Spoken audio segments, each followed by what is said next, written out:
नमस्कार एंड जय हिंद। स्वागत है आप सबका मैथ्स की एक और शानदार वीडियो में।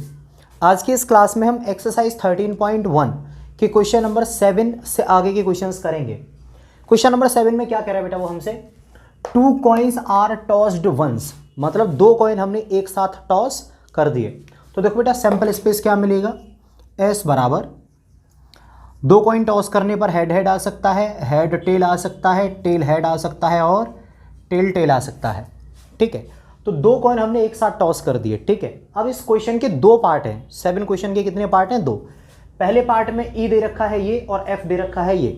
ठीक, फिर इसी का एक और पार्ट है, उसमें ई दे रखा है ये और एफ दे रखा है ये। कैलकुलेट क्या करना है हमें कैलकुलेट करना है find probability of E slash F. ठीक, ये हमें कैलकुलेट करनी है इसके दोनों ही पार्ट में। ठीक है, तो चलो बेटा, अगर आपने ये वाली वीडियो ओपन कर ली है और इससे पहले वाला पार्ट नहीं देखा है 13.1 का ही, तो आपको कुछ समझ नहीं आएगा। इसलिए अगर आप इसको पहली बार देख रहे हैं तो इससे पहले वाली वीडियो को देख लो। तो देखो बेटा, हमें क्या दे रखा है पार्ट 1 में, मैं यहाँ पर लिखता हूँ सॉल्यूशन। 2 कॉइन को एक साथ टॉस करा गया, तो बेटा मैंने यहाँ पर सैंपल स्पेस लिख लिया। ठीक है, ई क्या है, ई बराबर दे रखा है टेल अपीयर्स ऑन 1 कॉइन, मतलब एक कॉइन पर टेल आना चाहिए।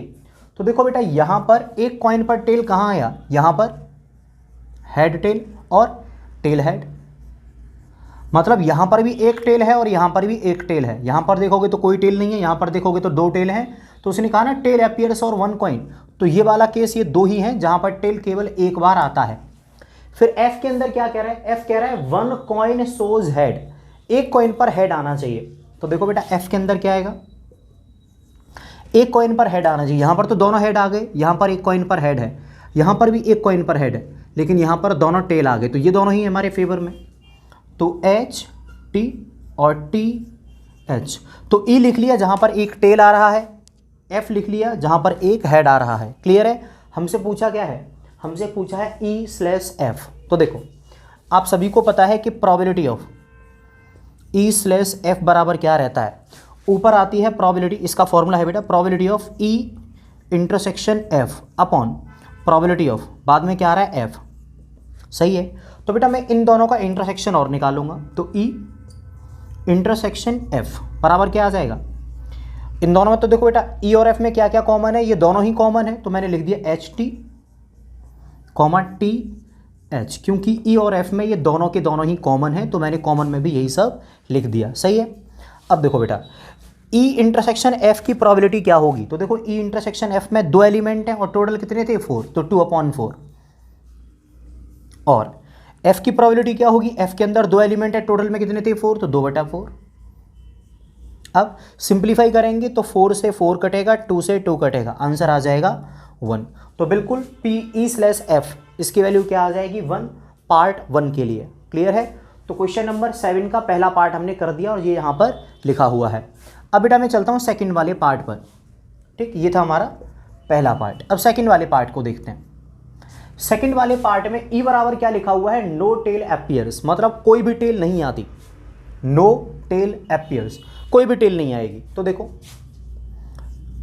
ई बराबर क्या आएगा, कोई भी टेल नहीं होनी चाहिए। देखो इसमें भी टेल है, इसमें भी टेल है, इसमें भी टेल है, केवल एच कॉमा एच, या फिर कहें तो एच एच, एक यही ऐसी आउटकम्स है जिसमें कोई भी टेल नहीं आती।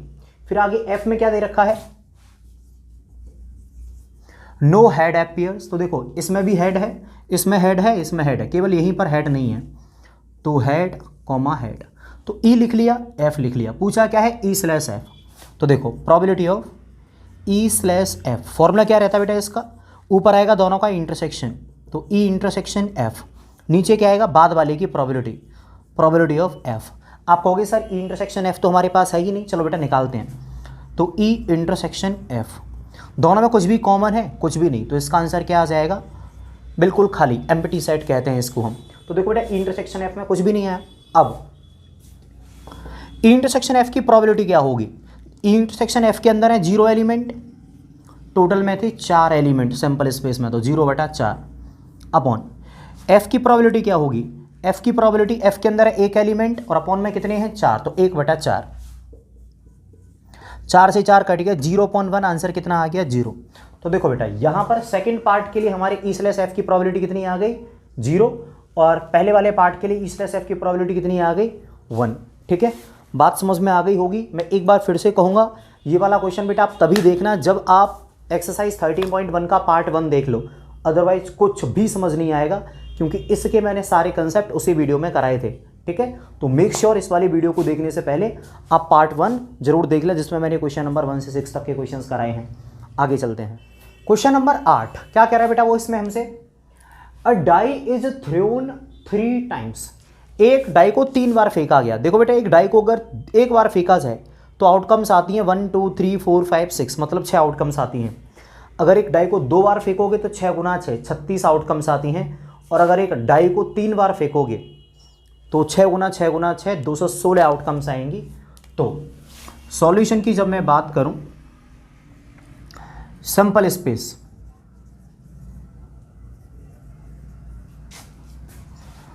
कितनी होंगी, 6 × 6 × 6 बराबर 216 आउटकम्स, मतलब सैंपल स्पेस में 216 आउटकम्स आएंगी। क्लियर है। आगे अगर हम देखें बेटा ई बराबर क्या दे रखा है, ई बराबर है 4 appears on the third toss. E के अंदर वो सारे एलिमेंट आएंगे जिनमें कि थर्ड टॉस पर 4 आएगा। पहले टॉस पर क्या आता है कोई फर्क नहीं पड़ता, दूसरे टॉस पर क्या आता है कोई फर्क नहीं पड़ता, लेकिन तीसरे टॉस पे क्या आएगा 4। तो देखो बेटा ई बराबर क्या हो सकता है, मैं लिखने वाला हूं। ई बराबर होगा, मैं बड़ा सा करली ब्रैकेट बना लेता हूं। ई के अंदर आएगा 1, 1, 4 1, 2, 4 1, 3, 4 डॉट डॉट डॉट 1, 6, 4। फिर क्या आएगा 2, 1, 4 2, 2, 4 2, 3, 4 डॉट डॉट डॉट 2, 6, 4। ऐसे ही dot dot dot dot dot करके आएगा, और लास्ट में क्या आएगा 6, 1, 4 6, 2, 4 6, 3, 4 डॉट डॉट डॉट 6, 6, 4। ठीक है, ये भी मैंने करली ब्रैकेट के अंदर बंद कर दिया, और इसके अंदर टोटल 36 आउटकम्स आएंगी। यानी जो 2/2 के जब दो डाई को एक साथ टॉस करा जाता तो उसमें आता है ना 1, 1, 1, 2, 1, 3, 1, 4, 1, 5, 1, 6, 2, 1, 2, 2, 2, 3, 2, 4, वो सब आएंगे इसके अंदर। बस लास्ट में कितना आ जाएगा उनके पीछे 4।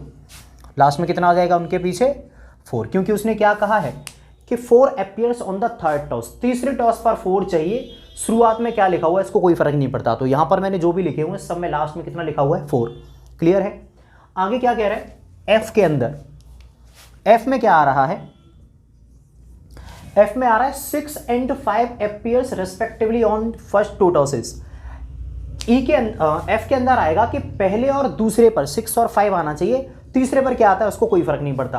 तो देखो बेटा एफ के अंदर क्या आएगा 6, 5, 1, क्योंकि पहले पर 6 दूसरे पर 5 आना चाहिए ऐसा उसने बोला, तो 6, 5, 1 6, 5, 2 6, 5, 3 6, 5, 4 6, 5, 5 और 6, 5, 6 6, 5, 1 6, 5, 2 6, 5, 3 6, 5, 4 6, 5, 5 6, 5 और 6। तो ये आ गया हमारा ई, जिसमें कि हर एक के लास्ट में 4 लिखा हुआ है, उसने कहा भी था 4 appear on the third toss. और ये आ गया हमारा एफ, जिसमें पहले पर 6 है, दूसरे पर 5 है, बाद में क्या है 1 2 3 4 5 6। क्लियर है। तो अभी तो मैंने केवल सैंपल स्पेस को लिखा है। अच्छा, टोटल आउटकम्स कितनी है 216। सही है। अब हम चलते हैं बेटा यहाँ से आगे, यहाँ से हम कहाँ चलते हैं आगे। हमें निकालना है बेटा इन सारे पार्ट में E/F। हमें क्या निकालना है, प्रोबेबिलिटी निकालनी है E/F की। आपको पता है क्वेश्चन नंबर 6 से लेके क्वेश्चन नंबर 9 तक हर पार्ट में हमें यही फाइंड करना था, प्रोबेबिलिटी E/F की। क्लियर। तो देखो बेटा एक बात सुनो, प्रोबेबिलिटी ऑफ E/F अगर आप निकालना चाहते हो तो इसको तो बड़ा बेसिक सा फॉर्मूला है। वो क्या है कि ऊपर आएगी E/F की प्रोबेबिलिटी और नीचे क्या आएगी बाद वाले की यानी F की प्रोबेबिलिटी। देखते हैं इसकी वैल्यू क्या आएगी। अब सबसे पहली समस्या यह है कि E/F, माफ करना E/F हमारे पास नहीं है, तो E/F बराबर E/F का मतलब क्या हुआ, वो E और F दोनों के अंदर कॉमन होना चाहिए। तो देखो बेटा E के अंदर केवल वही आ सकते हैं जिनके लास्ट में 4 हो, और F में ऐसा कौन है जिसके लास्ट में 4 हो, तो केवल ये इसके अलावा कोई भी एलिमेंट इन दोनों में कॉमन नहीं हो सकता। क्यों? क्योंकि इसमें केवल वही एलिमेंट आएगा जिसके लास्ट में 4 हो, और इसमें लास्ट में 4 आने वाला केवल एक ही है। तो इन दोनों में कॉमन, यानी इन दोनों के इंटरसेक्शन में आने वाला है 6, 5, 4। तो यहां पर मैंने लिख लिया 6, 5, 4। ठीक है, तो हमें देखो ई इंटरसेक्शन एफ भी मिल गया।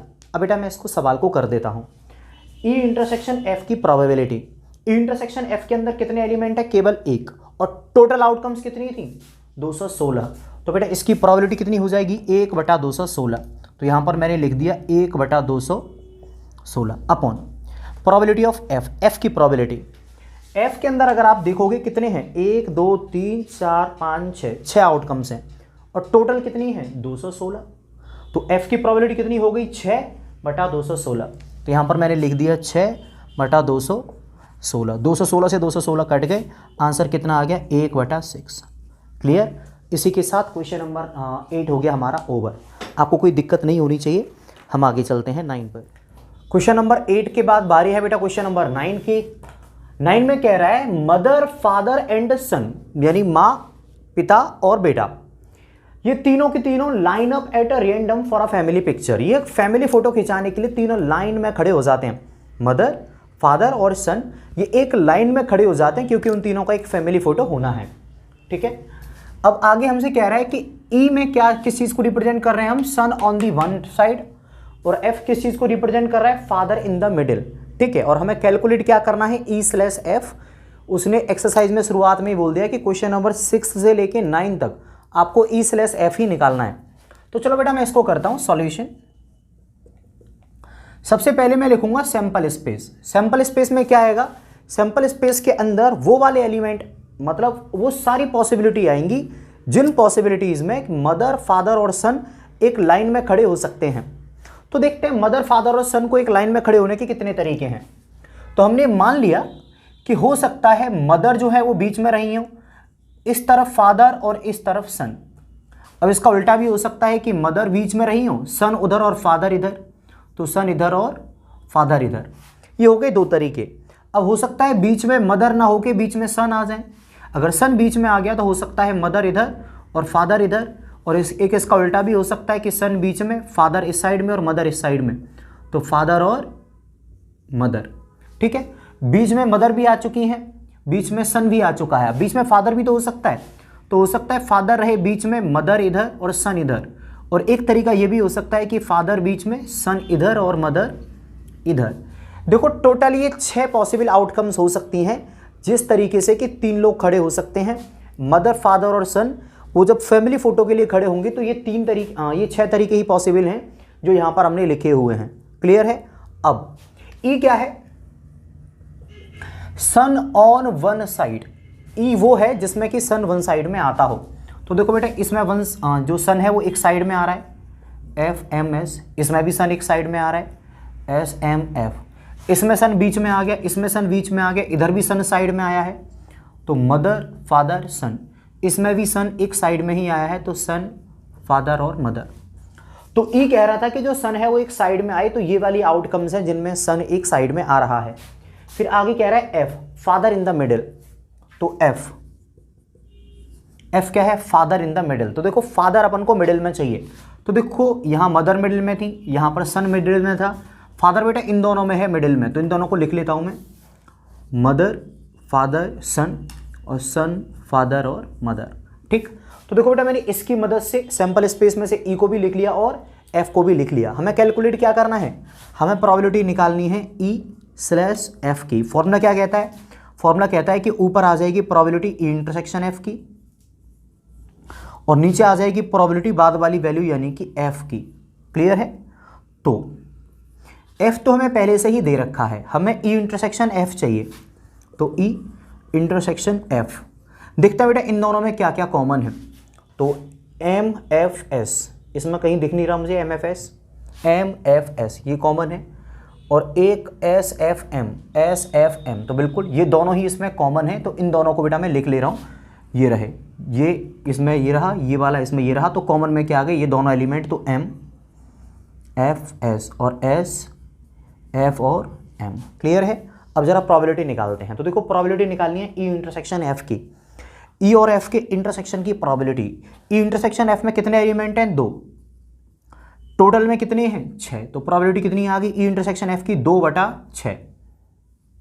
अब हम बात करेंगे एफ की प्रोबेबिलिटी की। एफ के अंदर है 2 एलिमेंट और टोटल कितने हैं? 6। तो 2/6, 6 से 6 कटेगा, 2 से 2, आंसर कितना आ गया? 1।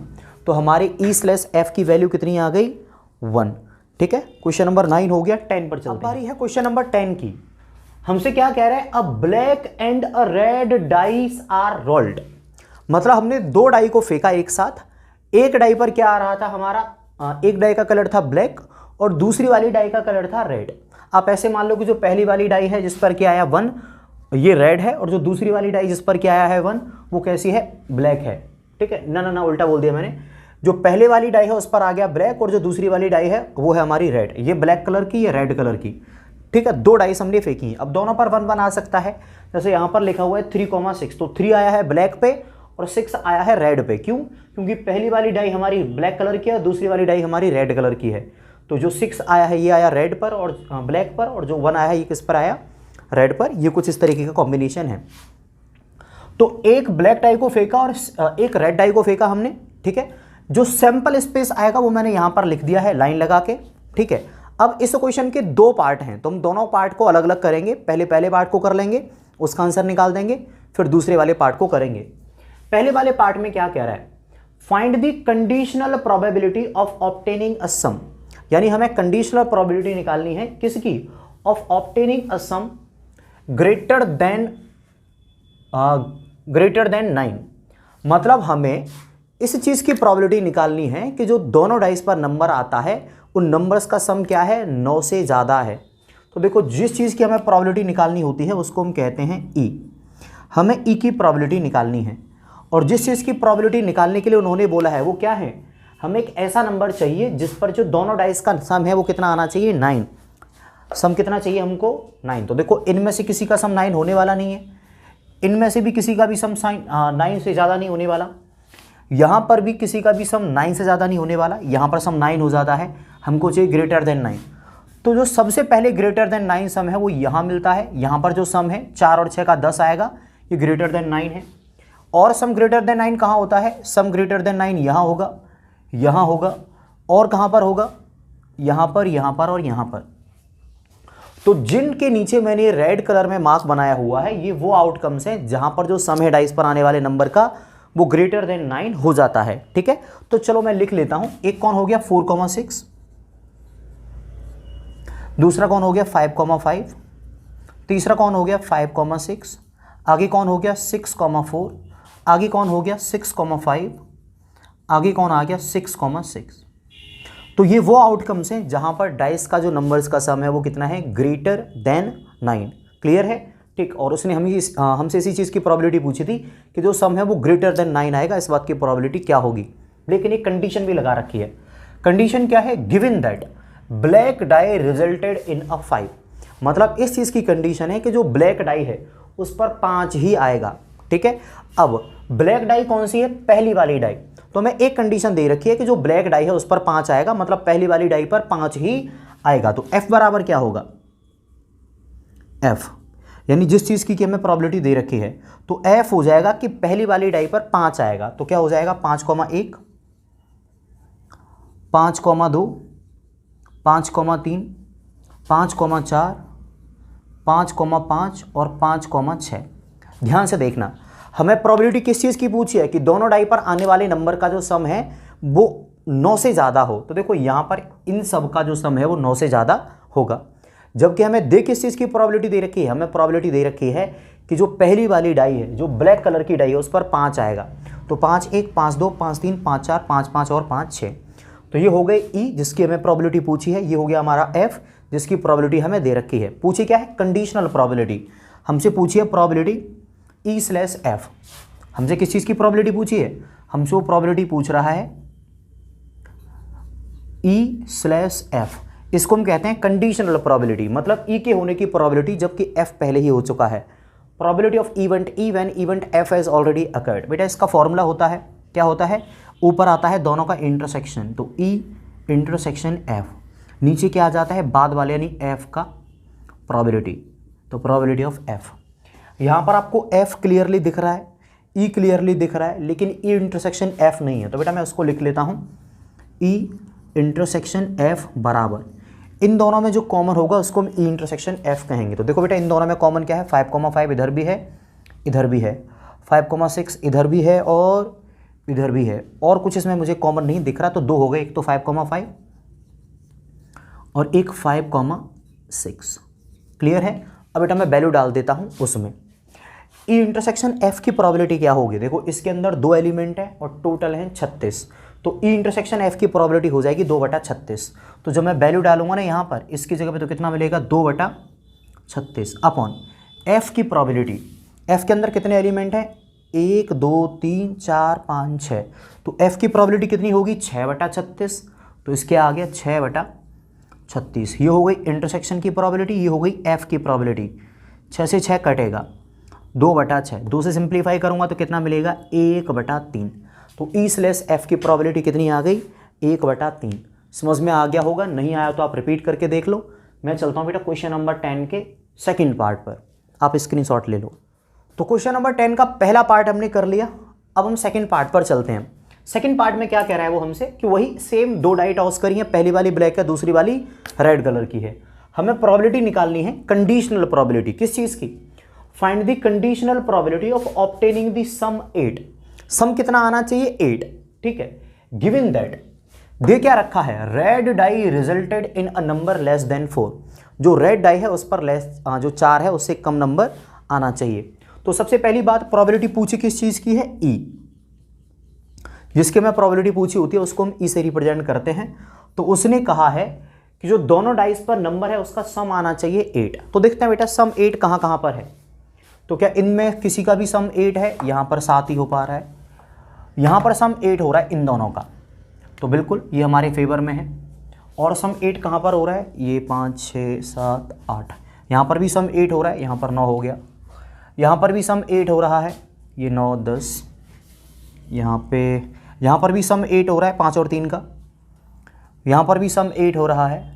तो देखो जिन पर भी सम 8 हो रहा है उनको मैंने अंडरलाइन कर दिया है, अब मैं यहाँ पर लिख दे रहा हूँ। प्रोबेबिलिटी इसी चीज़ की तो पूछी है ना कि दोनों डाइस पर आने वाले नंबर्स का सम 8 होना चाहिए, तो देखो बेटा मैंने अंडरलाइन कर दिया। पहला कौन सा है 2,6, अगला कौन सा है 3,5, अगला कौन सा है 4,4, अगला कौन सा है 5,3, अगला कौन सा है 6,2। ये वो आउटकम्स हैं जहां पर जो सम है वो कितना है 8 है, और हमसे इसी चीज़ की प्रोबेबिलिटी पूछी है कि प्रोबेबिलिटी बताओ कि दोनों डाइस पर आने वाले नंबर का जो सम है वो 8 होना चाहिए, वो सब मैंने यहाँ पर लिख दिए। अब दूसरा स्टेप, गिवन क्या है, given that red die resulted in a number less than 4। Red die कौन सी है, रेड डाई है बाद वाली डाई, ठीक है, जैसे यहाँ पर जो लिखा हुआ है ना, तो ये वाली रेड डाई है जो 6 आ रहा है जिसपे। तो हमसे कह रहा है कि जो रेड डाई है उस पर 4 से छोटा नंबर आना चाहिए, मतलब नंबर 1 आ सकता है, 2 आ सकता है और 3 आ सकता है। रेड डाई पर 1 2 और 3 ही आ सकते हैं, 4 नहीं आ सकता, क्योंकि हमें 4 से छोटा नंबर चाहिए। तो एफ, ई तो हमने निकाल दिया, अब एफ क्या हो जाएगा, एफ में वो सारे इवेंट आएंगे जिनमें रेड डाई पर 4 से छोटा नंबर होगा, रेड डाई पर 4 से छोटा नंबर होगा। तो देखो रेड डाई है बाद वाली, तो देखो इसमें आ जाएगा 1,1, 1,2, 1,3, यहाँ पर 1,4 नहीं आ सकता क्योंकि ये वाला नंबर 4 से छोटा ही रहेगा। आगे 2,1, 2,2, 2,3, फिर कौन आएगा 4,1, 1,1, 1,2, 1,3, 2,1, 2,3, 2,3, 2,2, 2,3, अब 3,1, 3,2, 3,3, 4,1, 4,2, 4,3, 5,1, 5,2, 5,3, 6,1, 6,2 और 6,3, ये हो गया एफ। तो देखो हमें प्रोबेबिलिटी पूछी है इस चीज़ की कि जो सम है वो 8 आए, हमें दे क्या रखा है कि जो रेड डाई है उस पर 4 से छोटा नंबर आता है। तो देखो 4 से छोटा नंबर जो है वो यहाँ पर आया, इसको मैंने कर लिया बंद, ई निकाल दिया, एफ निकाल दिया। अब मैं निकालूंगा इन दोनों का इंटरसेक्शन, तो ई इंटरसेक्शन एफ, ऐसे एलिमेंट जो इन दोनों में कॉमन हो। तो देखो इन दोनों में कॉमन केवल 2 एलिमेंट आएंगे, एक तो 5,3 और एक 6,2। तो 5,3 और एक 6,2। इन दोनों के अलावा बेटा आप कोई भी एलिमेंट नहीं ढूंढ पाओगे, इन दोनों में कॉमन, आपका मन हो तो आराम से ढूंढ लेना। मैं लिख दे रहा हूँ 5,3 कॉमन है दोनों में और 6,2 भी कॉमन है। ई निकाल दिया, एफ निकाल दिया, ई इंटरसेक्शन एफ निकाल दिया। पूछा क्या है बेटा क्वेश्चन में? सेम वही चीज़ पूछी है, probability of E slash F. तो फॉर्मूला क्या होता है? Probability of E intersection F upon probability of F. Value डालते हैं बेटा हम यहाँ पे। ई इंटरसेक्शन एफ की प्रोबेबिलिटी क्या आएगी? तो देखो ई इंटरसेक्शन एफ के अंदर 2 एलिमेंट हैं, ठीक है, और टोटल कितने हैं? 36। तो प्रोबेबिलिटी कितनी होगी? 2/36। तो यहाँ से मिलने वाला है 2/36। अब मैं बात करूँगा एफ़ की प्रोबेबिलिटी। देखो एफ़ के अंदर 6 या 18 एलिमेंट हैं। एफ़ के अंदर कितने एलिमेंट हैं? 18, और टोटल कितने हैं? 36। तो प्रोबेबिलिटी कितनी हो गई एफ़ की? 18/36। 18/36, 36 से 36 काट दिया, 2/18। सिंप्लीफाई करेंगे तो 1/9। तो बिल्कुल क्वेश्चन नंबर 10 के सेकंड पार्ट का आंसर आ गया 1/9। बहुत ज़्यादा मुश्किल है नहीं, आपको समझ में आ गया होगा, ठीक है। स्क्रीनशॉट ले लो, हम आगे चलते हैं। अब बारी है बेटा क्वेश्चन नंबर 11 की। क्या कह रहा है वो हमसे? A fair die is rolled, यानी एक फेयर डाई है उसको हमने क्या करा? रोल। तो देखो सिंपल सी बात है, अगर एक डाई को रोल करोगे तो सैंपल स्पेस क्या आएगा? 1 2 3 4 5 6। ये तो सामान्य सी बात है, ठीक है। तो हमने फेयर डाई को रोल करा, सैंपल स्पेस आ गया 1 2 3 4 5 6। अब कुछ इवेंट दे रखे हैं। एक इवेंट दे रखा है ई जिसके अंदर आ रहा है 1 3 5, एक दूसरा इवेंट दे रखा है एफ जिसके अंदर आ रहा है 2 और 3, एंड एक तीसरा इवेंट दे रखा है जी जिसके अंदर आ रहा है 2 3 4 5। क्लियर है? अब हमसे कह रहा है फाइंड करिए ई स्लैश एफ। क्या पता करिए? E slash F. तो पता करते हैं भाई। जो पहले वाला पार्ट है इसको मैं यहां पर लिख लेता हूं। पहले वाला पार्ट हमें पता करना है प्रोबेबिलिटी किसकी? ई स्लैश एफ की। फॉर्मूला तो आप सभी जानते होंगे, क्वेश्चन नंबर 1 से लेके 11 तक के हर क्वेश्चन में ये वाला फॉर्मूला यूज हुआ है। ई स्लैश एफ का फॉर्मूला रहता है, ऊपर आएगा भैया इंटरसेक्शन ई इंटरसेक्शन एफ, और नीचे आ जाएगा बाद वाली वैल्यू यानी एफ। तो ई इंटरसेक्शन एफ की प्रोबेबिलिटी अपॉन एफ की प्रोबेबिलिटी। अब समस्या की बात यह है कि हमें ई दे रखा है, हमें एफ दे रखा है, लेकिन इंटरसेक्शन नहीं पता। तो चलो बेटा लिख लेते हैं। ई क्या है? ई बराबर है 1 3 5। एफ बराबर क्या है? 2,3। तो E intersection F, E intersection F के अंदर आ जाएगा इन दोनों के कॉमन एलिमेंट। तो देखो केवल और केवल 3 कॉमन है, तो यहां पर आ गया 3। सही है। अब फॉर्मूला लगाना है ई स्लैश एफ वाला, तो हो क्या जाएगा? ऊपर आएगी ई स्लैश एफ की प्रोबेबिलिटी, स्लैश बोल रहा हूं मैं, इसको माफ करना, ई इंटरसेक्शन एफ की प्रोबेबिलिटी। तो ई इंटरसेक्शन एफ के अंदर है केवल एक एलिमेंट, कितना? 1, और टोटल कितने हैं? 6। तो ई इंटरसेक्शन एफ की प्रोबेबिलिटी कितनी हो गई? 1/6। तो इसकी प्रोबेबिलिटी कितनी आ गई? 1/6। अब हम बात करेंगे एफ की प्रोबेबिलिटी के बारे में। एफ के अंदर है 2 एलिमेंट और टोटल कितने हैं? 6। तो 2/6, तो 2/6, ठीक है। अब अगर मैं इसको सिंप्लीफाई करूंगा तो 6 से 6 कट जाएगा, कितना मिल जाएगा? 1/2। तो हमारा जो पहले वाला पार्ट है उसकी प्रोबेबिलिटी कितनी आ गई? 1/2। ई स्लैश एफ का हमने प्रोबेबिलिटी निकाल दी 1/2। अभी एक चीज़ और निकालनी थी, और वो क्या थी? ई स्लैश एफ के बाद एफ स्लैश ई। तो देखो सेकंड वाले पार्ट को भी कैलकुलेट करते हैं।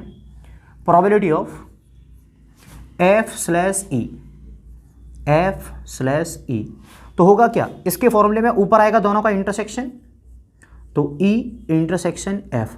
अब या तो आप ई इंटरसेक्शन एफ लिखो चाहे एफ इंटरसेक्शन ई लिखो, बात एक ही है। तो ऊपर इन दोनों का इंटरसेक्शन आ गया, नीचे क्या आएगा? बाद वाली वैल्यू, तो प्रोबेबिलिटी ऑफ ई। आगे बढ़ते हैं। तो देखो ई इंटरसेक्शन एफ की प्रोबेबिलिटी, इंटरसेक्शन एफ की प्रोबेबिलिटी क्या आएगी? 1/6। एक एलिमेंट है, टोटल 6 है, तो 1/6 अपॉन ई की प्रोबेबिलिटी। ई के अंदर है 3 एलिमेंट, 1 2 3, तो ई की प्रोबेबिलिटी कितनी हो जाएगी? 3/6। 3/6, 6 से 6 कट गए, कितना आ गया आंसर? 1/3।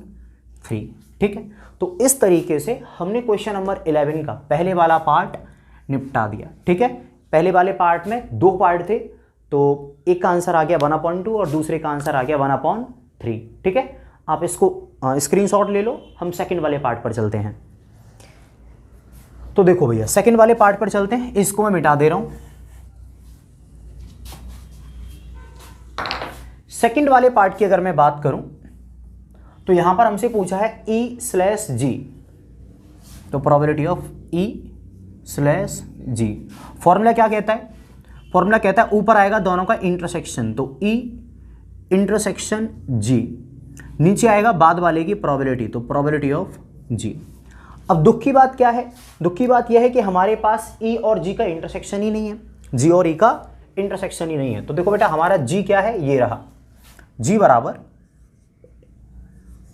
2 3 4 5, 2 3 4 5। क्लियर है? हमें चाहिए क्या? E इंटरसेक्शन G, तो E इंटरसेक्शन G बराबर क्या आएगा बेटा? E और G का इंटरसेक्शन, तो देखो ये रहा E और ये रहा G, कॉमन क्या दिख रहा है? 3 और 5, तो बिल्कुल यहां पर आ जाएगा 3 और 5। अब वैल्यू रखना शुरू करते हैं। तो E इंटरसेक्शन G की प्रोबेबिलिटी कितनी हो जाएगी? एलिमेंट हैं 2, टोटल हैं 6, तो 2/6। इसकी प्रोबेबिलिटी कितनी होगी? 2/6। तो इसकी प्रोबेबिलिटी कितनी हुई? 2/6 अपॉन G की प्रोबेबिलिटी कितनी होगी? तो देखो भैया G के अंदर है 1 2 3 4, 4 एलिमेंट, तो G की प्रोबेबिलिटी कितनी होगी? 4/6। तो यहां से मिलेगा 4/6, 6 से 6 कट गया, मिलेगा क्या? 2/4। कितना मिलेगा? 2/4। सिंप्लीफाई करेंगे तो ये भी आ जाएगा 1/2। ठीक, तो हमारा जो सेकंड पार्ट था इसमें E/G निकालनी थी, उसकी प्रोबेबिलिटी कितनी आ गई? 1/2। अब बारी है G/E की, तो देखो प्रोबेबिलिटी ऑफ G/E फॉर्मूला क्या कहेगा? ऊपर आएगा दोनों का इंटरसेक्शन, तो E इंटरसेक्शन G लिख लो, चाहे G इंटरसेक्शन E, बात एक ही है, तो G इंटरसेक्शन E अपॉन नीचे आएगा बाद वाले की प्रोबेबिलिटी, तो प्रोबेबिलिटी ऑफ E। वैल्यू डालते हैं, तो G इंटरसेक्शन E, इसकी प्रोबेबिलिटी तो यहीं पर निकाली थी 2/6 अपॉन E की प्रोबेबिलिटी, तो देखो E के अंदर है 3 एलिमेंट, टोटल हैं 6, तो प्रोबेबिलिटी हो जाएगी 3/6।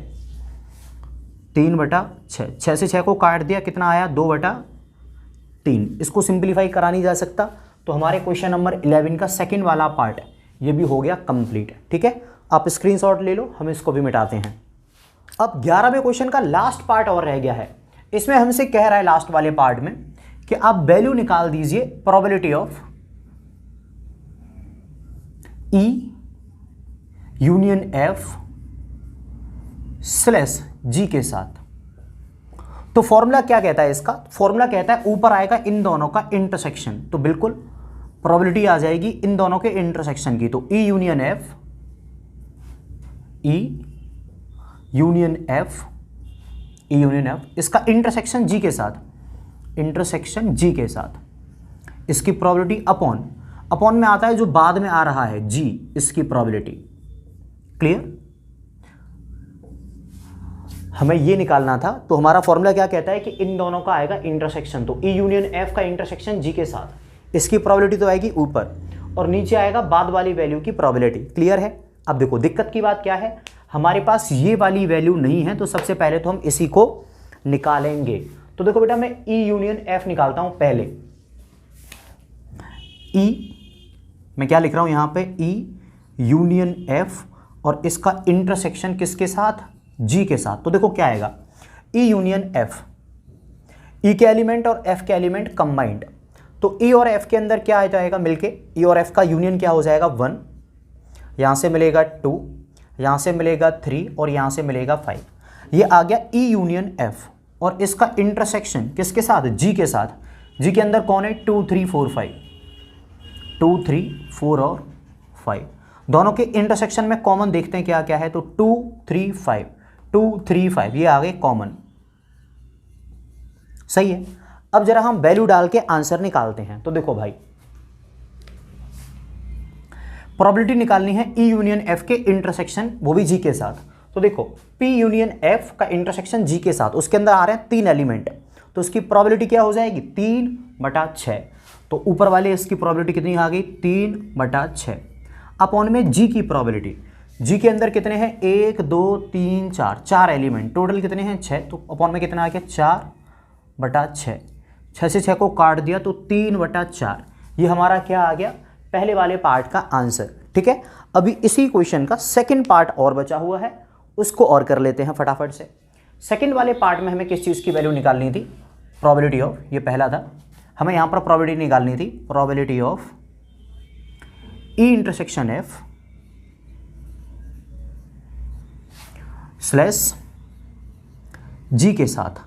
तो फॉर्मूला क्या कहता है, फॉर्मूला कहता है ऊपर आ जाएगा इन दोनों का इंटरसेक्शन, ऊपर क्या आ जाएगा, इन दोनों का इंटरसेक्शन। तो बिल्कुल प्रोबेबिलिटी ई इंटरसेक्शन एफ, इसका इंटरसेक्शन जी के साथ,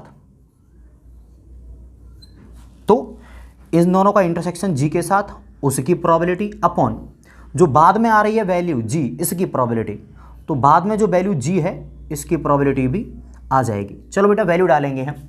अब समस्या की बात क्या है कि हमारे पास ई इंटरसेक्शन एफ इंटरसेक्शन जी की वैल्यू नहीं है, तो चलो बेटा निकाल देते हैं यहां पर।